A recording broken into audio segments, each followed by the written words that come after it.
30 তারিখ ছিল শরৎ রাসের শেষ দিন। এমনি রাস পূর্ণিমা অঘ্রাণ মাসের শেষের দিকে হয়, কিন্তু এটা ছিল শরৎ রাসের শেষ দিন। আমি শ্যামের প্রতিবেশী হয়ে জানতামই না, মানে কতটা ধিক্কার নিজেকে।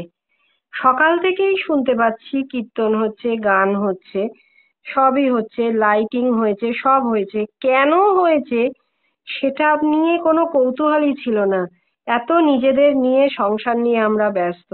তো যাই হোক, রাত্রিবেলা আমরা গেলাম বাড়িতে সবাই মিলে। তারপর শ্যাম দর্শনে গেলাম। ভোর 4টে অবধি শ্যাম ছিল।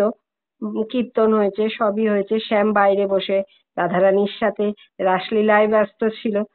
দর্শনে যাব সেটারও সময় নেই। মানে সত্যি কি অদ্ভুত না, সংসার জীবনে জর্জরিত হয়ে আমরা এমন ভাবে প্রত্যেক দিন নতুন নতুন সমস্যায় জড়িয়ে পড়ি যে একটু ঠাকুরের নাম নেওয়ারও সময় হয় না। আমি শ্যামের পাশে থেকেও শ্যামকে যে দেখতে যাব, এত রাগ হয় এক এক সময়। তো যাই হোক, শেষ অবধি শ্যাম দর্শন হয়েছে, শ্যাম টেনেছে, এইটুকু বলতে পারি। জয় রাধে শ্যাম, জয় রাধে শ্যাম।